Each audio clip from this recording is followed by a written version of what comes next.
पति पत्नी के रिश्ते में जहां से हमें गृहस्थ आश्रम की नींव रखनी है ना, यहां से पर दोनों की अपनी अपनी जिम्मेदारियां होती हैं। पत्नी की भी पति की भी बिछोह कोई निदान नहीं होता, तलाक कोई निदान नहीं किसी समस्या का। इसलिए जिम्मेदारियां होती थी, अपनी अपनी जिम्मेदारियों का निर्वहन कीजिए। अगर पत्नी इच्छा कर रही है कि नहीं मैं पढ़ना चाहती हूं, तो पति का धर्म है कि उसको शिक्षा प्रदान करवाए। आपने नाम सुना होगा, इतिहास में बड़े बड़े गर्व के साथ लिया जाता है राष्ट्रीय कवयित्री सुभद्रा कुमारी चौहान जी का, जिन्होंने ऐसी ऐसी कविताएं लिखी हैं, वीरों का कैसा हो वसंत, जिस तरह की कविताएं उन्होंने लिखी हैं। खूब लड़ी मर्दानी वो तो झांसी वाली रानी थी। ऐसी क्रांतिकारी ओजपूर्ण कविता लिखने वाली सुभद्रा कुमारी चौहान जी वो कहा करती थी कि मुझे इस मुकाम तक लाने में अगर सबसे बड़ा किसी का योगदान है तो मेरे पति महोदय का। इनका जब विवाह हुआ, प्रयाग में जन्मी थी, खंडवा के लक्ष्मण सिंह के साथ इनका विवाह हुआ, और वहां जब ब्याह करके गई, इन्होंने इच्छा प्रकट की कि हम ग्रेजुएशन करना चाहते हैं, पढ़ना चाहते हैं।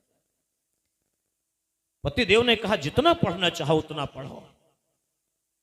खूब उनके पास कभी सम्मेलन में जाना था, कभी लक्ष्मण सिंह ने नहीं रोका।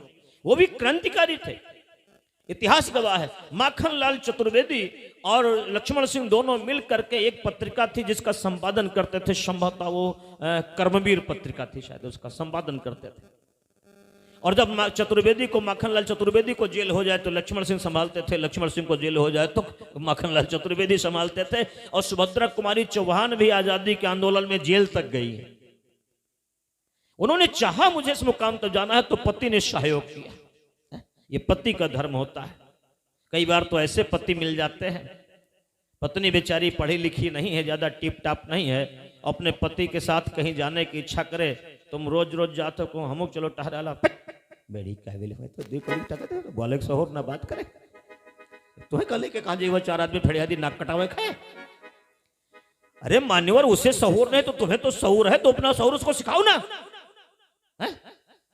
उसका सहूर सिखाओ ना, अपना सहूर उसको उस इस लायक बनाओ ना। उसका अपमान क्यों कर रहे हो, उसकी अवहेलना, उसका तिरस्कार क्यों कर रहे हो? ये तुम्हारा धर्म नहीं है, ध्यान रखना। आप योग्य हैं तो उसे योग्य बनाइए, क्योंकि इतिहास गवाह है विद्योत्तमा का विवाह महामूर्ख के साथ हो गया था। विद्योत्तमा का विवाह महामूर्ख के साथ हुआ था, और उसने अपने पति का परित्याग नहीं किया, बल्कि प्रयास करके प्रशिक्षित करके उस महामूर्ख को महाकवि कालिदास बना दिया। श्रद्धानंद सरस्वती जी का पहले का नाम मुंशी राम था। बड़े शराबी, बड़े दुराचारी। उनकी शादी हो गई, उनकी पत्नी आई घर के अंदर। ऐसे पति के साथ कैसे गुजारा करे? फिर भी उसने प्रयास किया। यह हमारा देश, हमारा सतियों का देश है ना।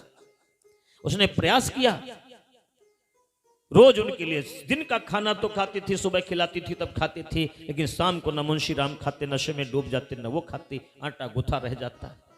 ऐसे दिन बीतते गए। एक दिन मुंशी राम को उनके साथ के 4-5 लोग लाद करके लाए, घर के आंगन में डाल दिया। ये कल अगर मिले बाहर तो जिंदा वापस नहीं आएंगे। उस दिन वो रो रही थी। ले जाकर पति के हाथ पैर धोए, बेहोशी की हालत में चारपाई पर लिटाया, उनके चरणों पर सिर रख करके और ऐसे लेट गई, आंखों से आंसू बहते रहे। सुबह जब नशा उतरा मुंशी राम का, देखा वो तो पत्नी पैरों पर सिर रखे सोई हुई है, देखा आंसुओं से पांव भीग गए थे। उठ करके जगाया, अरे तुम यहां क्यों लेटी हो? देखा आटा गुथा हुआ रखा था, चूल्हे में लकड़ी लगी थी। ये क्या है?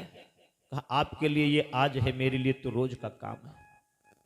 मैं तो ऐसे रोज लेट जाती हूँ। पता नहीं क्या आत्मा कचोटी मुंशी राम की, और मुंशी राम का जीवन बदल गया। फिर मुंशी राम नहीं रह गए। फिर आर्य समाज के परम संत स्वामी श्रद्धानंद सरस्वती हो गए, जिन्होंने गुरुकुल कांगड़ी की स्थापना की थी। ये किसने बना दिया? एक पत्नी की साधना ने पति को कहां से कहां तक पहुंचा दिया। तो मेरा निवेदन ये, पति पत्नी के रिश्ते में दोनों एक दूसरे की योग्यता की वृद्धि में, एक दूसरे की आवश्यकताओं को महसूस करते हुए अपने जिम्मेदारियों का अगर निर्वहन ठीक ढंग से करें, तो इस गृहस्थ आश्रम को स्वर्ग बनाने के लिए कोई बाधा आ ही नहीं सकती जो रोक सके। धौमी जी महाराज कहते हैं, यहां आपसे शुरू कीजिए। त्रुटयश्च सदा सोध्या त्रुटयश्च सदा शोध्या हेया प्रतिशोध भावना नाग्राह्या मतभेदाश्च विचारस्ते परस्परम। बाहर से घूम करके आते हैं, मुखमंडल मुरझाया हुआ है, वो कहते हैं आखिर बात क्या है, बताओ तो, काहे परेशान तो उसे क्या बताइए, क्या कर लोगे तुम? अरे नहीं बताइए, आप आपकी अर्धांगिनी है, आपकी पीड़ा बांट लेगी, आपका दर्द बांट लेगी, आपके लिए उसके भीतर छटपटाहट है।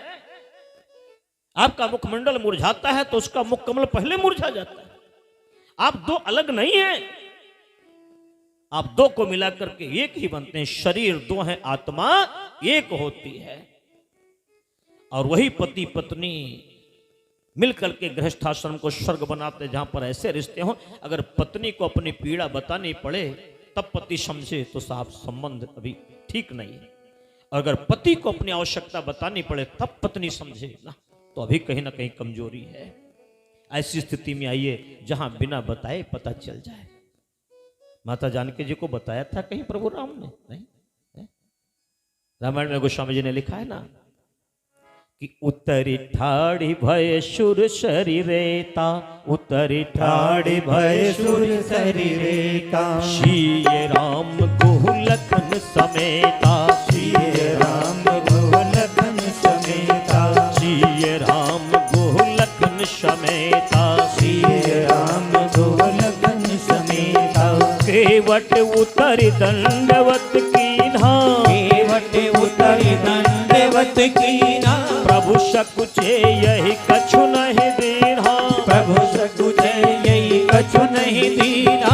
ऐसिए पिय की ओ पिय ही की शिय जान निहारी, मणि मुंदरी मन मोदित उतारी, पिय ही की शिय जान निहारी, मन मुंदरी मन मोदित उतारी, मन मुंदरी मन मोदित उतारी। अपने पति के हृदय की बात को बिना बताए जानने वाली माता जानकी जी ने प्रसन्नता के साथ मुंदरी उतार दी। जहां रिश्तों में इतनी प्रगाढ़ता होती है वही घर धरती के स्वर्ग होते हैं।